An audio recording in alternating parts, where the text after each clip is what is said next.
আসসালামু আলাইকুম সবাইকে। আমি শখের গল্প থেকে সাদিয়া বলছি। আজকে আমরা বানিয়ে নিব মিষ্টি কুমড়ার শাক পাতা দিয়ে বিফ রোল। এই রোলটি বানানোর জন্য আমরা প্রথমে দিয়ে দিব তেল, তারপর দিয়ে দিলাম পেঁয়াজ কুচি, গাজর কুচি। এখন আমরা এটিকে ভালো করে ভেজে নিব। ভাজা হয়ে গেলে দিয়ে দিব কাঁচামরিচ কুচি, তারপর দিয়ে দিব মাংস, তারপর দিয়ে দিব ধনিয়া পাতা, তারপর দিয়ে দিলাম জিরা গুঁড়া, তারপর দিয়ে দিব ধনিয়া গুঁড়া, দিয়ে দিলাম গোলমরিচের গুঁড়া, তারপর দিয়ে দিব ম্যাগি মশলা, তারপর দিয়ে দিলাম পরিমাণ মতো মরিচের গুঁড়া, তারপর দিয়ে দিব লবণ। এখন আমরা এটাকে ভালো করে ভেজে নিব। তারপর দিয়ে দিলাম সয়া সস। এখন আমরা এটিকে ভালো করে ভেজে নামিয়ে নিব।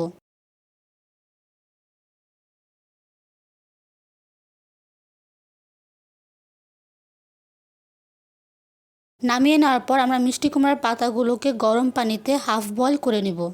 হাফ বয়েল করা হয়ে গেলে এখন আমরা এটিকে নামিয়ে নিব।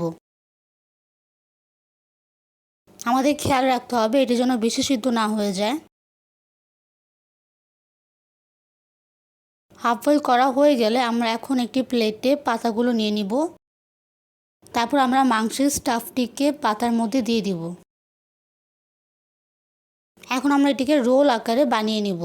যারা মিষ্টি কুমড়ার শাক খেতে চান না তারা অবশ্যই এই রোলটি ট্রাই করবেন। আশা করি এই রোলটি আপনাদের অনেকটা পছন্দ হবে। তো আমরা এইভাবে সবগুলো রোল বানিয়ে নিব।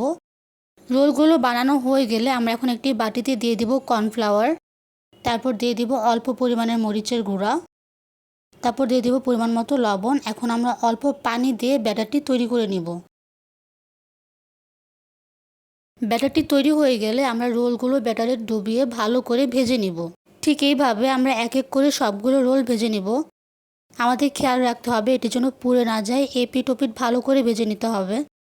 ভাজা হয়ে গেলে আমরা এখন একটি প্লেটে পরিবেশন করে নিব। তৈরি হয়ে গেল আমাদের মিষ্টি কুমড়ার শাক পাতা দিয়ে বিফ রোল। আপনারা সবাইটি ট্রাই করবেন। আশা করি এই রেসিপিটি আপনাদের ভালো লাগবে।